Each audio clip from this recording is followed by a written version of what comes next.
Hi folks, welcome to the Prepared Homestead. This is Travis. Thank you all for stopping by to watch. Well, the wars, big wars, maybe wars, are heating up in Europe and the Middle East.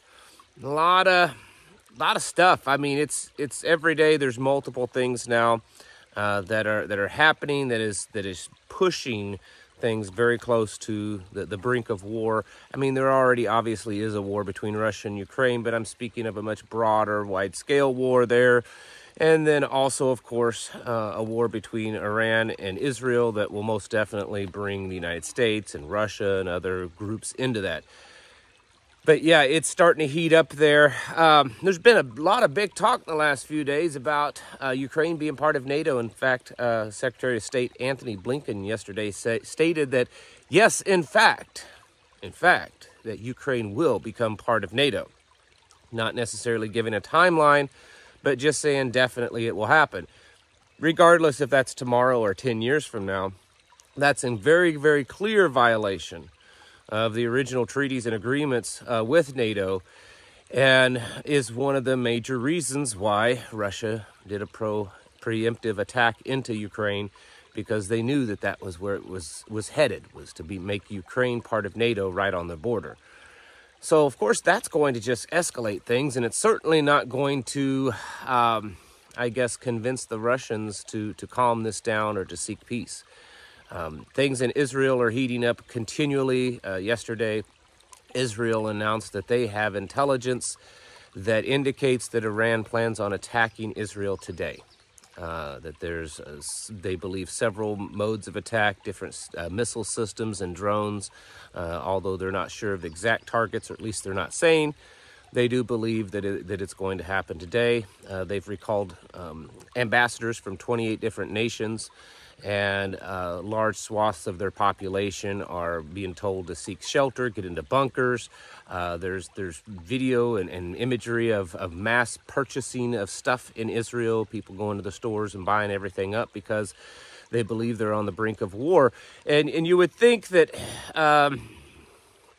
if Israel didn't want this to happen, they'd be trying other ways to try to calm it down. But instead, they're making threats back that they're going to, they're going to engage with Iran. And then while they're doing that, there's also been missile strikes into Lebanon by Israel. So things are heating up there. Belarus and Turkey has taken themselves out of the Conventional Arms Treaty of Europe. Several countries over the last year have done that because they basically kind of saying that they don't want to be beholden to not use any type of nuclear weapons. So they're removing themselves from that treaty. We're watching things happen at a speed over the last few days that just almost seem astonishing. Of course, gas prices are reacting to all of this by skyrocketing through the roof. Oil prices have gone up yesterday. Brent oil hit $91 a barrel. And it's, as long as this continues, it's probably going to just keep heating up. So what are we going to do about it, right? I mean, we're watching, very possibly, the world go, march towards war. Conversations from France into Russia are heating up. France has accused Russia of probably, maybe, most likely planning to attack the Olympics there this year. Russia has fired back saying that's absurd.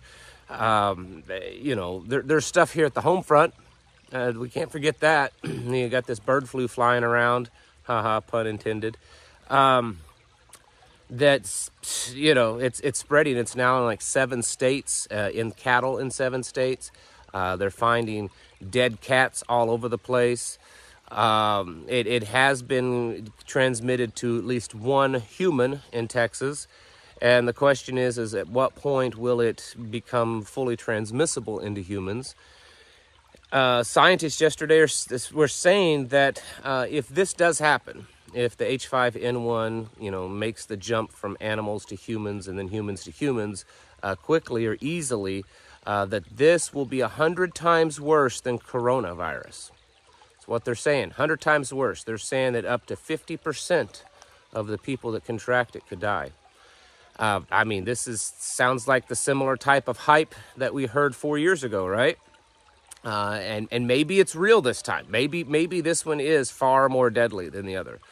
But it would be such a coincidence. I mean, talk about being given a gift. You know, if Joe Biden, just before the election, could declare a national health crisis pandemic, lock everybody down because of an H5N1, get everyone panicked, either, do mandatory, mail-in ballots, or even could potentially suspend an election, declaring some level of a national emergency / martial law. I don't know. And then all the while, you've got all the illegals, of course, pouring across the border. I mean, I know. That's boring old news. No one cares about that anymore. At least that's what I've been told. But that's happening, and there's multiple areas that they are pouring into in higher concentrations that are reporting all sorts of diseases that we've never seen before here in the United States. So even if the H5N1 is not the end-all, be-all thing, isn't it just kind of a matter of time before some type of bubonic, type of plague that America has never seen, or some kind of smallpox that's mutated and that we've never seen and have no immunity to, start spreading around? It's possible. All of this is why I keep telling people, as much as it sounds so doom and gloomish, I get it, that they're entering kind of into those end of days. It doesn't mean necessarily that it's tomorrow or the next day or 6 months from now necessarily. But I think we're starting to see this big system that we've all grown up in, and that our parents and grandparents grew up in, that conquered the world, so to speak, that, created all of, we went from riding horseback to driving in cars and flying in automobiles, and all of this type of stuff, flying in planes, not automobiles. All this type of stuff, microcomputers, computers in your pockets in a short amount of time. And we're watching that, I think, come to an end. We're watching the greatness of America kind of grind to a halt. We're watching, things just kind of fall apart because maybe it went too far too fast. Whatever you want to believe, it could also be that it was planned this way all along to bring us to our knees.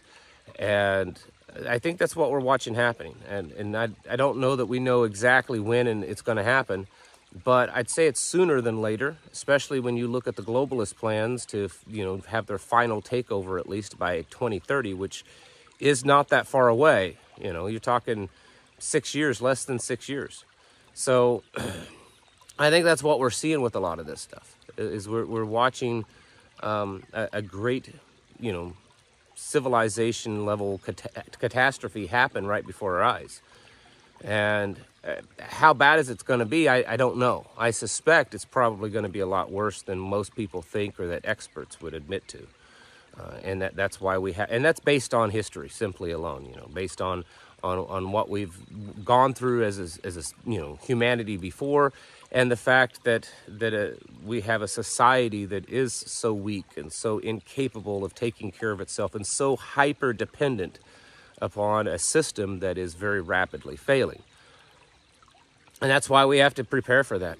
That's why we have to keep getting ready.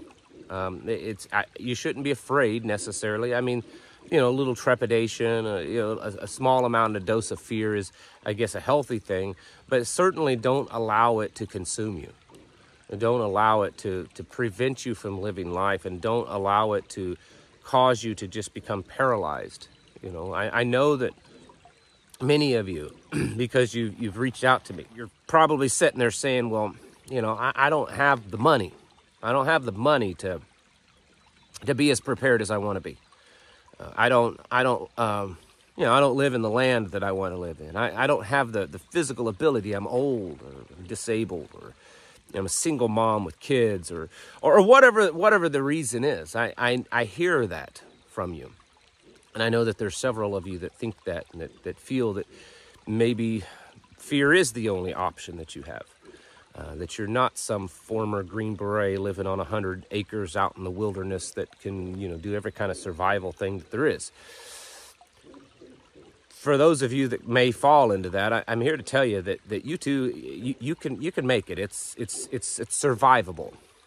History has shown that. There's been all sorts of things throughout history that people that aren't the experts, that aren't the greatest skilled, survive, and it's not always the skill or the gear, the cool gear that they have. I mean, those things certainly help.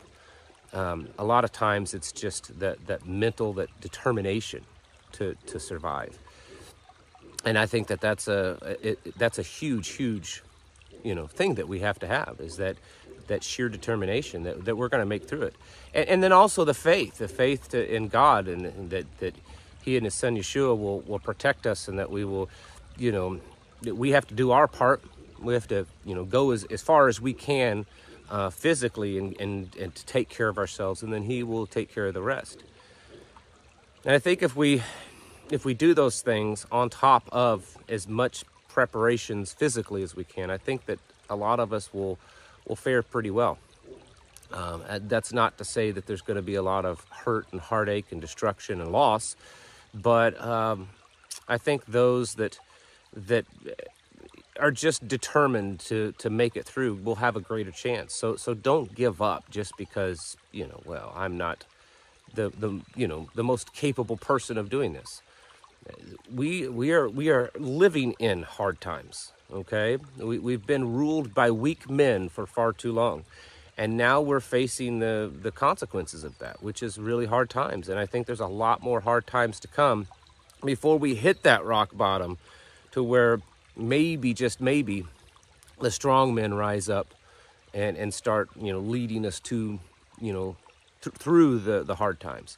But we've got to go through the hard times for a while. And it could be, pretty rough, pretty dark. But don't give up. Don't lose faith. Don't feel that all is lost, because humans have gone through a lot of stuff in the past. And I think that we can make it through again if we have that determination, if we, proactively prepare as much as we can. And then most of all, keep our focus and our faith in God the Father. Because if we do those things, then we've done the best that we can, and at that point it's all up to the man upstairs to decide whether or not we make it or not. And even in the end, if we don't make it here, we know where we're going to end up. So don't lose heart, don't lose faith. Keep preparations going. It should just become a regular part of your routine right now. It's not just something you do when you have available time. It's not just a hobby. It should be a part of your daily life, of what you can do to prepare a little bit more against what's coming. Folks, it's time to get your houses in order and to prepare yourselves mentally, physically, and spiritually. Thanks for watching, and I'll catch you in the next video.